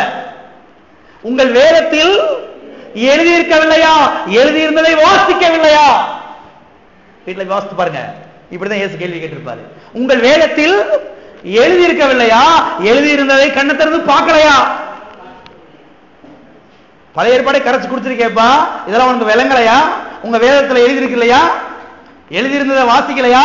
நல்லா கவனிங்க, கர்த்தர் அன்றைக்கு இன்றைக்கு இப்படிதான் பேசுவாரு, அன்னைக்கு இன்னைக்கும் இப்படிதான் பேசுவாரு. 2வது வருகையில கேட்டுக்கிறோம் பிரதர், 2வது வருகை கிடையாது, இன்னைக்கு கேட்கணும், இன்னைக்கு கேட்கணும். கர்த்தர் நல்லவரா கெட்டவரா இன்னைக்கு கேள்வி கேட்டு ஆன்சர் எடுத்துக்கிறணும். கர்த்தர் சுகமாக்குவாரா சுகமாக்க மாட்டாரா இன்னைக்கு கேள்வி கேட்டு ஆன்சர் எடுத்துக்கிறணும். இருக்கிறீங்க? கர்த்தர் பிள்ளையை தருவாரா தரமாட்டாரா இன்னைக்கு கேள்வி கேட்டு இன்னைக்கு ஆன்சர் எடுத்துக்கிறணும். 2வது வருகையில கேட்டு என்ன போகுது? என்ன இருக்கிறீங்க? ஆன்சர் இன்னைக்கு கேட்கணுங்க. உங்கள் வேதத்தில் எழுதியிருக்கவில்லையா, எழுதியிருந்ததை வாசிக்கவில்லையா? எனவே ஏதாவது கேள்வி இருந்துச்சுன்னா வாசிக்கணும், உட்காந்து போய் குறி எடுத்துட்டு தெரியக்கூடாது. அக்காவுக்கு அந்த வர வேலை செய்யலாம், அக்காவுக்கிட்ட போய் கேட்டோம். அக்காவை குழம்பி போய் தான் கிடக்குறாங்க. கத்தர் சில சமயம் அடிப்பாரு, சில சமயம் அரவணைப்பாருன்னு இருக்காங்க. அக்காவை குழம்பி போய் தான் கிடக்குறாங்க. கத்தர் வியாதியை கொடுப்பாரு, சுகமாக்குவாருன்னு சொல்லி அந்த அக்காட்ட போய் கேட்டா நானும் குழம்பி நான் ரோட்ல தெரிய வேண்டியதா. அதனால பாருங்க, ஆவியானவரை சார்ந்து கொண்டு, பரிசுத்த ஆவியானவரே சத்தியத்தை எனக்கு வெளிச்சம் போட்டு காண்பியும், ஞானத்தின் தெளிவெளிக்கிற ஆவியானவரே அப்பாவை குறித்த வெளிப்பாடு எனக்கு தாரும் என்று அப்பாட்ட கேளுங்க. வீட்டுல உட்கார்ந்து இதை வாசிங்க, அப்பா வெளிச்சத்தை தருவாரு. நான் உன்னை குணமாக்குற டாக்டர் என்று. ஆமென். நானே உனக்கு ஐஸ்வரியத்தின் தேவனாக இருக்கிறேன், நான் உன்னுடைய எல்சலாயாக இருக்கிறேன், நான் உனக்கு யெகோவா ஈரேயாக இருக்கிறேன் என்று கர்த்தர் வெளிப்படுத்துவார் உங்களுக்கு. ஆமென். எனவே இரண்டாவதுகளை போய் கேட்காதீங்க, இன்னைக்கு கேட்டு தெரிஞ்சுக்கங்க. இன்னைக்கு கேட்டு தெரிஞ்சுக்கங்க. எனவே இன்றைக்கும் தேவன் இவ்விதமாய்த்தான் பேசுகிறார். எனவே இன்றைக்கே எல்லா கேள்விகளுக்கும் பதிலை கேட்டு தெரிந்து கொள்ள வேண்டும். எங்கே தெரிந்து கொள்ள வேண்டும்? சத்திய வேதத்திலே தெரிந்து கொள்ள வேண்டும். அது மட்டும் இல்ல, சில இப்ப நல்லா கவனிச்சுட்டே வாங்க, இப்படி தொடர்ந்து கவனிச்சுட்டே வாங்க. சில நல்ல விசுவாசிகளுடைய வாழ்க்கையிலும் கூட சில தீமைகள் நடந்திருக்கலாம். கவனிச்சுட்டே வாங்க. ரட்சிக்கப்பட்டவங்க, ஞானஸ்தானம் பெற்றவங்க, பரிசுத்த ஆவியினுடைய அபிஷேகத்தை பெற்றவங்க, ஒரு பைபிளுக்கு 10 பைபிள் வீட்டில் வச்சிருக்கிறவங்க, அவங்க வாழ்க்கையில கூட சில தீமைகள் நடந்திருக்கலாம். இதற்கு தேவன் காரணர் கிடையாது. இதுல உறுதியாக நிற்க வேண்டும். விசுவாசிகளின் வாழ்க்கையிலே தீமைகள் நடந்தபடியால் தேவன் தான் செய்திருக்க வேண்டும் என்று ஒரு முடிவுக்கு என்ன செஞ்சிடக்கூடாது, வந்துவிடக்கூடாது. அநேகர் இந்த முடிவுக்கு வந்தபடினாலே தான் தோற்று போனார்கள். அவங்க ரட்சிக்கப்பட்டவங்க, அவங்க என்ன மாதிரி ஜெபம் பண்ணுவாங்க தெரியுமா, அவங்க வாழ்க்கையில் இப்படி தீமையா, அப்ப கர்த்தர் தானே செஞ்சிருக்கணும். தப்பு கணக்கு போடக்கூடாது. எத்தனை பேர் இருக்கிறீங்க? தப்பு கணக்கு போடக்கூடாது. நல்ல கிறிஸ்தவங்க தான், ரட்சிக்கப்பட்டவங்க தான், ஞானஸ்தானம் பெற்றவங்க தான், அபிஷேகம் பெற்றவங்க தான், காணிக்கலாம் கொடுப்பாங்க, தசமபாகங்களாம் கொடுப்பாங்க. அவங்க வாழ்க்கையில கூட சில தீமைகள் நடந்திருக்கலாம். அந்த தீமைக்கு தேவன் காரணர் கிடையாது என்பதை திட்டவட்டமாய் நீங்கள் புரிந்து கொள்ள வேண்டும். தீமைகள் நடந்ததற்கு 1000 காரணங்கள் இருந்திருக்கலாம், அதற்கு தேவன் காரணர் கிடையாது. ஆமென். அது காலப்போக்கில் கண்டுபிடிச்சுக்கலாம். ஓஹோ, இவங்க இந்த தப்பு பண்ணி இருந்திருக்கிறாங்க, அதனால தான் இந்த தீமை நடந்திருந்திருக்குது என்று காலப்போக்கில் என்ன செய்யலாம், தெரிந்து கொள்ளலாம். உடனடியாக சடன்லியா ஒரு முடிவுக்கு என்ன செஞ்சிடக்கூடாது, வந்துடக்கூடாது. நல்லா ஜெபம் பண்றவங்க, நல்லா உபவாசம் பண்றவங்க, என்ன மாதிரி சர்ச்சில் ஆராதனை பண்ணுவாங்க, அவங்களுக்கு இப்படி நடந்துச்சாம்ல, அவங்களுக்கு நடந்ததுனால அது கர்த்தர் தான் செஞ்சிருக்காரு அர்த்தம் கிடையவே கிடையாது. சரியான ஒரு அஸ்திபாரத்திலே நாம் நிற்க வேண்டும். சரியான ஒரு அஸ்திபாரத்தில் நின்றால்தான் நம்முடைய எதிர்காலம் நன்றாக என்ன செய்யும் இருக்கும். சிலர் குழம்பி போயிடுறாங்க, அவங்களுக்கு இப்படிதான், அப்புறம் நமக்கு இது என்ன ஆகிறது. குழம்ப வேண்டாம், அவசியம் கிடையாது. அப்பா நல்லவராகவே இருக்கிறார். அப்பா நல்லவராகவே, அவங்க வாழ்க்கையில் நடந்ததுக்கு 1000 காரணங்கள் இருக்கலாம். அந்த 1000 காரணங்களை வருகிற நாட்கள் கண்டுபிடித்துக் கொள்ளலாம். காலப்போக்கில் கர்த்தர் வெளிப்படுத்துவாரு, சொல்லுவாரு, இந்த தப்பு பண்ணியிருக்கிறாங்க, அதனாலதான் நடந்திருக்குன்னு சொல்லி. ஆனால் கர்த்தர் அதுக்கு காரணம் கிடையவே கிடையாது. கர்த்தர் அந்த தீமையை செய்யவில்லை, செய்ய மாட்டார். ஆமென். அது மட்டுமல்ல, சில மூத்த ஊழியக்காரர்களுடைய வாழ்க்கையிலே, சில அப்போஸ்தலருடைய வாழ்க்கையிலே, சில பாஸ்டருடைய வாழ்க்கையிலே கூட சில தீமைகள் நடந்திருக்கலாம். இதற்கும் கர்த்தர் காரணர் கிடையாது. சரியான அஸ்திபாரத்தில் நிற்க வேண்டும். அவர் நல்ல ஒரு ஊழியக்காரங்க, ஆக்சிடென்ட்ல செத்து போயிட்டாருங்க, அவர் ஆக்சிடென்ட்ல செத்ததுக்கு கர்த்தர் காரணர் கிடையாது. திட்டமாய் தெரிந்து கொள்ளுங்கள். சிலர் குழம்பி போயிடுறாங்க, வசனம் தெரியாதனால, சத்தியம் தெரியாதனால. எவ்வளவு பெரிய ஊழியக்காரர் அவர், வல்லமையாய் கர்த்தரால பயன்படுத்தப்பட்டார். அவர் ஆக்சிடென்ட் செத்து போயிட்டார். அவர் ஆக்சிடென்ட் செத்து போனதுக்கு கர்த்தர் காரணர் கிடையவே கிடையாது. திட்டமாய் தெரிந்து கொள்ளுங்கள், குழம்பி போயிடக்கூடாது. எங்க வீட்டு பக்கத்துல பாருங்க, ஒரு ஊழியக்காரர் இருந்தாரு மதுரையில. ஒரு சில வருஷங்களுக்கு முன்பாக நான் அவரை குறித்து கேள்விப்பட்டேன். திடீர்னு ரோட்ல ஆக்சிடென்ட் செத்து போயிட்டாரு சொல்லி சொன்னாங்க. ரொம்ப கஷ்டமா இருந்துச்சு. அவர் ஆக்சிடென்ட் செத்து போனதுனால கர்த்தர் தான் அப்படி பண்ணாருன்னு சொல்லி அர்த்தம் கிடையவே கிடையாது. ஊழியக்காருக்கு அப்படியா? அதுக்கு 1000 காரணங்கள் இருந்திருக்கலாம். அதுக்கு தேவன் காரணம் கிடையாது. தேவன் காரணம் கிடையாது என்பதை திட்டமாய் தெரிந்து கொள்ளுங்கள். அவங்க அந்த ரங்கத்துல என்ன பண்ணாங்கன்றது எனக்கும் தெரியாது, உங்களுக்கும் தெரியாது. அங்கதான் விவரம் இருக்குது. வெளியே நம்ம பார்க்கும்போது பாஸ்டரு நல்லா ஜெபம் பண்ணுவாங்க, நல்லா குதிப்பாங்க, ஆடுவாங்க, பாடுவாங்க. வீட்டுக்கு போன பிறகு அந்த ரங்கத்துல தனிப்பட்ட வாழ்க்கையில அவங்க எப்படி இருக்காங்கன்னு சொல்லி எனக்கும் தெரியாது, உங்களுக்கும் தெரியாது, கர்த்தருக்கு மாத்திரம் தான் தெரியும். திட்டமாய் தெரிந்து கொள்ளுங்கள். சரியான ஒரு ஸ்டாண்டர்ட்ல நிக்கணும், சரியான ஒரு இடத்துல நிக்கணும். அவங்களுக்கு இப்படி இப்படின்னா குழம்பி போச்சு, அவ்வளவுதான், நம்ம எதிர்காலம் போச்சு, தூக்கி போட்டு போயிட்டே இருக்கணும். ஒண்ணு மட்டும் எனக்கு நல்லா தெரியும், எனக்கு எல்லாம் தெரியாது, ஆனா ஒண்ணு எனக்கு நல்லா தெரியும், இந்த ஆக்சிடென்ட்டுக்கு கர்த்தர் காரணம் கிடையாது. எங்க அப்பா நல்லவர். ஆமென். எங்க அப்பா நல்லவர். அநேகர் என்ன நினைக்கிறாங்கன்னா, அந்த மூத்த ஊழியக்காரர், அந்த அப்போஸ்தலர், அவருக்கே இப்படின்னா அப்ப கர்த்தர் தான் செஞ்சிருக்கணும், செய்திருக்க வேண்டும். தப்பு கணக்கு போடக்கூடாது.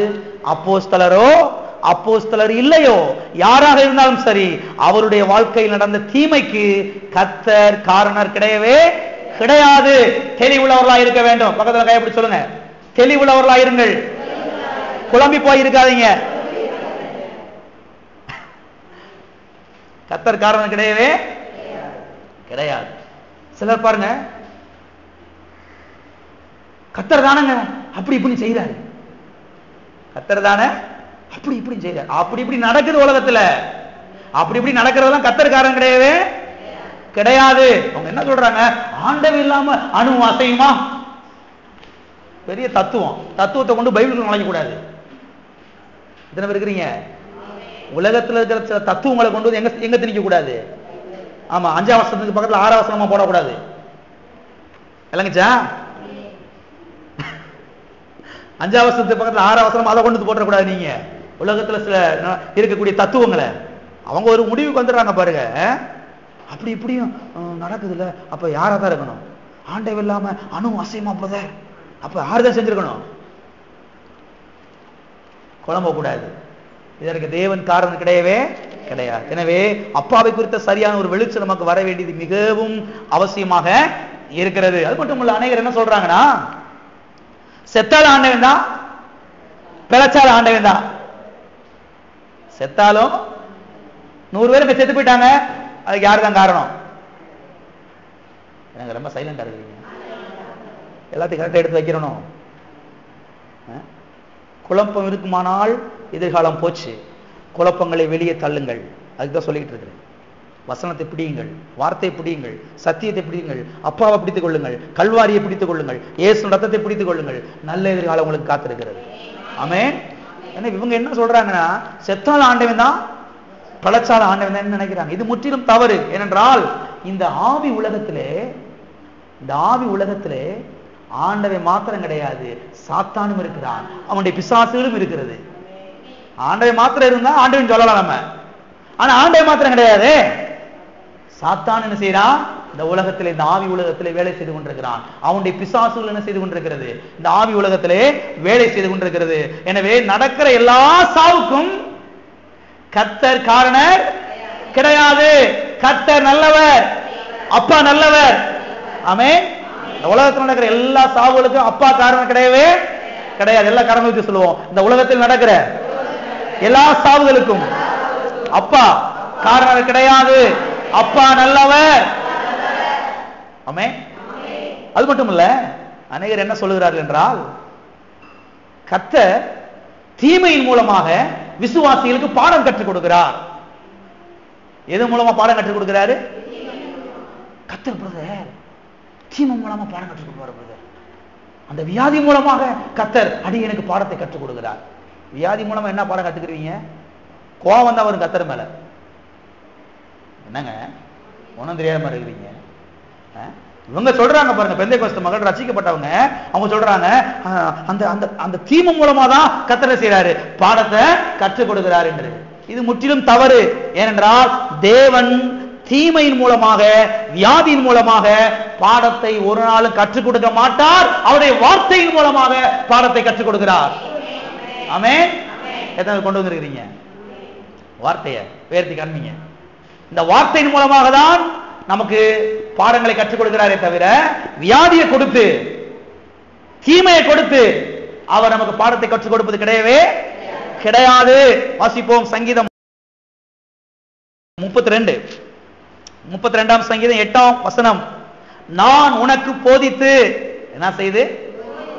குச்சியை வச்சு 4 இழுத்து இல்ல, குச்சியை வச்சு 4 இழு இழுத்து இல்ல, நான் உனக்கு போதித்து என்ன செஞ்சு, நீ நடக்க வேண்டிய வழியை உனக்கு காட்டுவேன், உன்மேல் என் கண்ணை வைத்து உனக்கு ஆலோசனை சொல்லுவேன். நான் உனக்கு போதித்து. எல்லாம் சொல்லுங்க, போதித்து. போதித்து என்றால் எவ்வாறு போதித்து? வார்த்தையின் மூலமாக போதித்தா அல்லது வியாதியின் மூலமாக போதித்தா? வார்த்தையின் மூலமாக போதித்தா அல்லது தீமையின் மூலமாக போதித்தா? வார்த்தையின் மூலமாக போதித்து. வாசிப்போம். நீதிமொழிகள் 4ஆம் அதிகாரம் 20ஆம் வசனம். நீதிமொழிகள் 4:20. என் மகனே, என் வார்த்தைகளை கவனி, என் வசனங்களுக்கு உன் செவியை சாய். கர்த்தர் என்ன சொல்றாரு? என் வார்த்தைகளை கவனி, என் வசனங்களுக்கு செவியை சாய். கர்த்தர் ஏன் வார்த்தையை கவனிக்க சொல்கிறார் என்றால், வார்த்தையின் மூலமாக தான் போதிக்கிறார், வார்த்தையின் மூலமாக தான் நமக்கு கற்றுத் தருகிறார். எனவேதான் வார்த்தையை கவனிக்க சொல்கிறார். எத்தனை விளங்குகிறது? கர்த்தர் வியாதியின் மூலமாக பாடத்தை கற்றுக் கொடுக்க மாட்டார், தீமையின் மூலமாக பாடத்தை கற்றுக் கொடுக்க மாட்டார். கர்த்தர் வார்த்தையின் மூலமாக பாடத்தை கற்றுக் கொடுக்கிறார், வார்த்தையின் மூலமாக நம்மை வழி நடத்துகிறார், வார்த்தையின் மூலமாக நமக்கு கற்றுத் தருகிறார். எனவேதான் வார்த்தையை கர்த்தர் நமக்கு செய்கிறார், கவனிக்க சொல்கிறார். எத்தனை வார்த்தை கவனிக்க போறீங்க? வார்த்தையை கவனிங்கள். ஆகவே கர்த்தர் நமக்கு வார்த்தையின் மூலமாக கற்றுத் தருகிறார், வார்த்தையின் மூலமாக போதித்து நடத்துகிறார். தீமையின் மூலமாக அல்ல, தீமையை கொடுத்து அல்ல. இப்பெல்லாம் கவனிங்க. விசுவாசிகள் தேவனுடைய வார்த்தையை கவனித்து நடக்காமல் போகும்போது எல்லாம் கவனிச்சுவாங்க. விசுவாசிகள், ரட்சிக்கப்பட்டவர்கள், ஞானஸ்தானம் பெற்றவர்கள் வார்த்தையை கவனித்து, தேவனுடைய வார்த்தையை கவனித்து நடக்காமல் போகும்போது சில தீமைகள் அவருடைய வாழ்க்கையிலே வரலாம். இதற்கு தேவன் பொறுப்பு கிடையாது. இதற்கு முழு பொறுப்பு அவர்கள்தான்.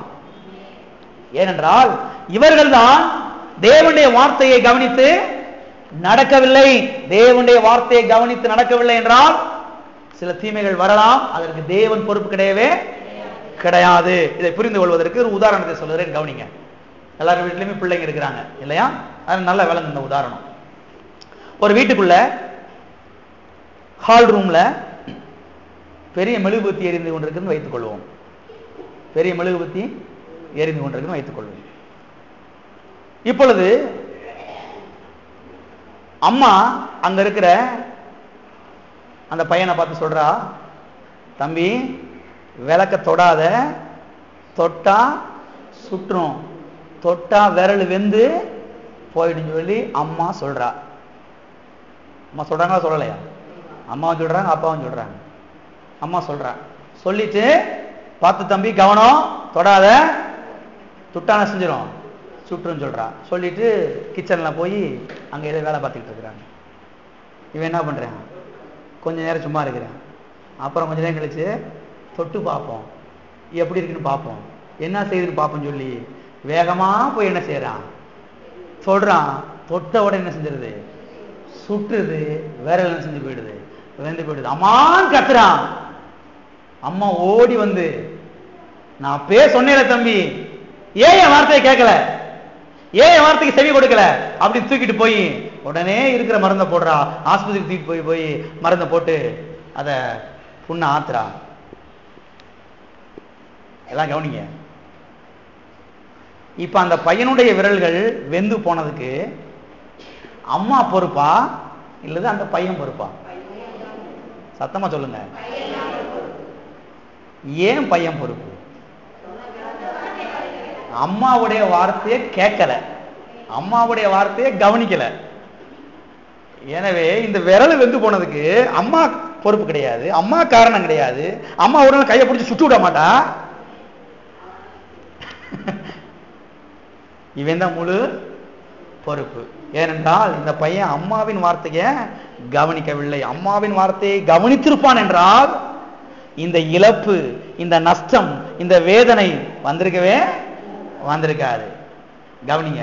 இதை போலத்தான் சில விசுவாசிகளின் வாழ்க்கையிலும் சில தீமைகள் நடந்திருக்கலாம். இதற்கு தேவன் காரணம் கிடையாது, இதற்கு தேவன் பொறுப்பு கிடையாது. எத்தனை விளங்கிடுச்சு? ஆகவே கர்த்தருடைய வார்த்தையை கவனித்து நடப்போம் என்றால் நமக்கு இழப்பு வராது, நமக்கு நஷ்டம் வராது, நமக்கு வேதனை வராது, நாம் நன்றாயிருப்போம், நாம் சுகமாயிருப்போம். எத்தனை ஒரு கர்த்தருடைய வார்த்தை கவனிச்சு நடக்க போறீங்க? ஆமென். எனவே சில விசுவாசிகள், நல்ல விசுவாசிகள், நல்ல ஊழியக்காரர்கள், அவருடைய வாழ்க்கையை கூட சில தீமைகள் நடந்திருக்கலாம். அதற்கு தேவன் காரணம் கிடையவே கிடையாது. திட்டமாய் தெரிந்து கொள்ளுங்கள். அங்க இப்படியா, இங்க இப்படியா, எங்கேயும் எப்படி நடந்து போகுது? எங்க அப்பா நல்லவர், எங்க அப்பா நல்லவர். அந்த தீமைக்கு எங்க அப்பா காரணம் கிடையவே கிடையாது.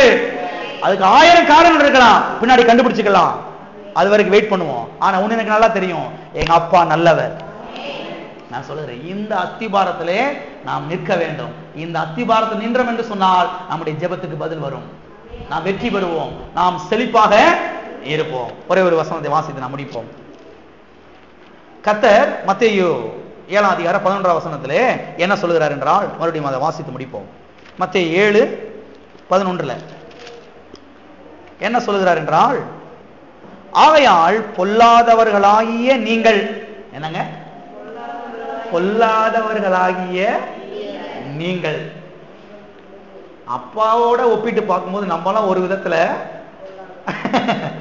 கொஞ்சம் ஒரு மாதிரியான ஆட்கள் தான். அப்பாவோட ஒப்பிட்டு பார்க்கும்போது நம்ம கொஞ்சம் ஒரு மாதிரி தான். ஏன்னா சில சமயங்கள்ல மூத்த பிள்ளைக்கு ஒரு மாதிரி, இளைய பிள்ளைக்கு ஒரு மாதிரி செஞ்சு போடுறோம். ஆம்பளை பிள்ளைக்கு ஒரு மாதிரி, பொம்பளை பிள்ளைக்கு ஒரு மாதிரி செஞ்சு போடுறோம். இவன் நாளைக்கு கஞ்சி ஊத்திவான், இவன் வேற வீட்டுக்கு போறவ தானே அப்படின்னு சொல்லி ஒரு மாதிரியா பேசி போடுறோம். அதனால அப்பாவோட ஒப்பிட்டு பார்க்கும்போது நம்ம கொஞ்சம் கீழே தான். அப்பா நல்லவர், அப்பா நல்லவர். வாசிப்போம். உங்கள் பிள்ளைகளுக்கு நல்ல ஈவுகளை கொடுக்க அறிந்திருக்கும் போது, நீங்கள் உங்கள் பிள்ளைகளுக்கு நல்ல ஈவுகளை கொடுக்க அறிந்திருக்கும் போது, எதை கொடுக்க அறிந்திருக்கும் போது? நல்ல ஈவுகளை. நல்ல ஈவுகளை. மீனை கொடுக்க அறிந்திருக்கும் போது, முட்டையை கொடுக்க அறிந்திருக்கும் போது, அப்பத்தை கொடுக்க அறிந்திருக்கும் போது, கர்த்தர் என்ன சொல்றாருன்னா, உனக்கே அறிவு இருக்குதுல்லப்பா, முட்டையை தான் கொடுக்கணும், மீனை தான் கொடுக்கணும், அப்பத்தை தான் கொடுக்கணும். அப்பத்தை நல்லா சுடுமா, என் பிள்ளைக்கு நல்லா சாப்பிடும் சொல்லி என்ன மாதிரி மனைவி விரட்டுறோம். பல்லுகள் உடஞ்சு போயிடக்கூடாது, நல்லா மெது சுட்டுக்கூடிய பிள்ளைக்கு அப்படின்னு அப்பா சொல்றாரு. என்ன மாதிரி அக்கறை பாருங்க பையன் மேல, மகன் மேல. கர்த்தர் சொல்றாரு, உனக்கே இவ்வளவு அக்கறை இருக்குது, உனக்கே இவ்வளவு பாசம் இருக்குது, உனக்கே நன்மை செஞ்சு இவ்வளவு அறிவு இருக்கும் போது எனக்கு இருக்காதா? ஆமென். நமக்கே அறிவு இருக்கும் போது தேவனுக்கு இருக்காதா? கவனிங்க, பொல்லாத தகப்பனே நன்மை செய்யும் போது நல்ல தகப்பன் நன்மை செய்ய மாட்டாரா? கவனிக்கிறீங்களா? பொல்லாத அப்பா, பொல்லாத அப்பா நன்மை செய்யறாரு, நல்ல அப்பா எப்படி நன்மை செய்யாம போவாரு? எனவே அடிக்கடி நம்மை நாமே கேட்டு பார்க்க வேண்டும். தனியா உட்கார்ந்து இருக்கும் போது நம்மளை நாமே கேட்டு பார்க்கணும். கர்த்தர் இப்படி செஞ்சிருப்பாரா? கர்த்தர் இப்படி தீமையை செஞ்சிருப்பாரா? கர்த்தர் இப்படி வியாதியை கொடுத்திருப்பாரா? கர்த்தர் கஷ்டத்தை கொடுத்திருப்பாரா? கர்த்தர் வேதனை கொடுத்திருப்பாரா? கர்த்தர் காலை ஒடிச்சிருப்பாரா? கர்த்தர் விபத்தை உண்டாக்கி இருப்பாரா என்று நம்மை நாம என்ன செய்ய வேண்டும்? கேட்டு பார்க்க வேண்டும். கிறிஸ்தவ மக்கள் என்ன முடிவு வந்துறாங்கன்னா, அவங்க ரட்சிக்கப்பட்டவங்க, அவங்க அபிஷேகம் பெற்றவங்க, அவங்க கால் ஒடிச்சு, அவங்க கால் ஒடிச்சிருந்தா யாரும் ஒடிச்சிருந்திருக்கணும்? ரட்சிக்கப்பட்டவங்க கால் ஒடிச்சிருந்துச்சுன்னா யார் தான் ஒடிச்சிருக்கணும்? என்ன முடிவு பண்ணிட்டாங்க பாருங்க. ரட்சிக்கப்பட்டவங்களோ ரட்சிக்கப்படாதவங்களோ கர்த்தர் காலை ஒடிக்கவே மாட்டார். ஆமென். கர்த்தர் காலை ஒடிக்கவே மாட்டார். காலை ஒடிக்கவே ஒருத்தர் இருக்கிறான், அவன் பிசாசு. அதனால சொன்னேன், இந்த ஆவி உலகத்திலே ஆண்டவர் மாத்திரம் கிடையாது, பிசாசும் இருக்கிறான். எனவே தெளிவுள்ளவர்களாய் இருக்க வேண்டும். ஒரு நாளும் எங்க அப்பா இப்படி என்ன செஞ்சிருக்க மாட்டாரு, செஞ்சிருக்க மாட்டார். ஏனென்றால் எங்க அப்பா நல்லவர். ஆமென். என்னுடைய தகப்பன் நல்லவர். தொடர்ந்து அடுத்த வாரத்தில் பார்ப்போம். எளிமையாக இருப்போம், ஜெபிப்போம். எல்லாரும் எளிமையாக இருப்போம். எல்லாரும் கர்த்தரை நாம் ஸ்தோத்திரிப்போம். ஹல்லேலூயா, ஹல்லேலூயா. எல்லாரும் கரங்களை உயர்த்தி கர்த்தரை ஸ்தோத்திரிப்போம்.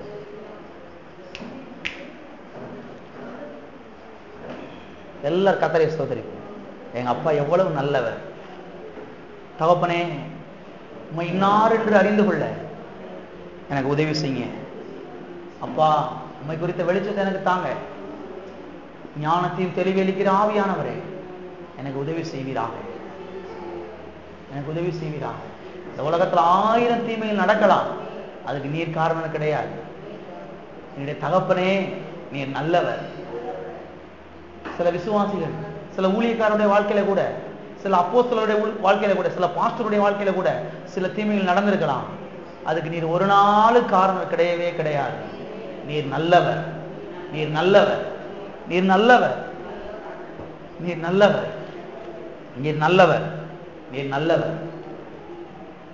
நீ ஒரு நாள் எனக்கு தீமை செய்ய மாட்டீர். என் பிள்ளைகளுக்கு, என் புருஷனுக்கு, என் மனைவிக்கு, என் பேர பிள்ளைக்கு, என் சந்ததிக்கு ஒரு நாள் நீ தீமை செய்ய மாட்டீர் ஆண்டவரே. நீ நன்மையை மாத்திரம் தருகிற தேவனாக இருக்கிறீர். நீ நன்மையை மாத்திரம் செய்கிற தேவனாக இருக்கிறீர். நன்மையானவைகளை கொடுப்பது அதிக நிச்சயம் அல்லவா? நன்மையானவைகளை கொடுப்பது அதிக நிச்சயம் அல்லவா? கொஞ்சம் நிச்சயம் கிடையாது, அதிக நிச்சயம்.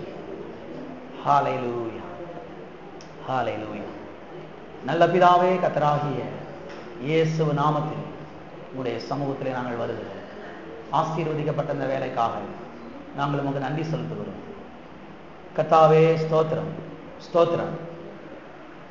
அப்பா, நீர் நல்ல அப்பா என்பதை நான் அறிந்து கொள்ள, புரிந்து கொள்ள எனக்கு உதவி செய்வீராக. உம்மை குறித்தான வெளிப்பாடு எனக்கு தாரும் தகப்பனே. உமக்கு ஸ்தோத்திரம். அநேகர் உம்மை குறித்து தவறா சொல்லலாம், அது எனக்கு தேவையில்லை. உடைய வார்த்தை சொல்லுகிறது நீர் நல்லவர் என்று, நீர் நல்லவர் என்று. கர்த்தாவே, உம்மை குறித்தான ஒரு வெளிப்பாட்டை எனக்கு அதிகமாய் தாரும். இந்த அஸ்திபாரத்தில் நான் உறுதியாய் நிற்க எனக்கு உதவி செய்யும். அவ்விதமாய் செய்து கர்த்தாவே, என்னை நீர் ஆசீர்வதித்து உயர்த்துகிறீர். அதற்காக உமக்கு ஸ்தோத்திரம். இயேசு நாமத்தில் பிதாவே. என் ஆத்துமாவே கர்த்தரை ஸ்தோத்திரி. என் முழு உள்ளமையுடைய பரிசுத்த நாமத்தை ஸ்தோத்திரி. என் ஆத்துமாவே கர்த்தரை ஸ்தோத்திரி. கர்த்தர் செய்த சகல உபகாரங்களையும் மறவாதே. நம்முடைய கர்த்தராகிய இயேசு கிறிஸ்துவின் கிருபை, பிதாவாகிய தேவனுடைய அன்பு, பரிசுத்த ஆவியானவருடைய அந்யோன்ய ஐக்கியம் இப்போதும் எப்போதும் நம் அனைவரோடும் கூட சதா காலங்களிலும் இருப்பதாக.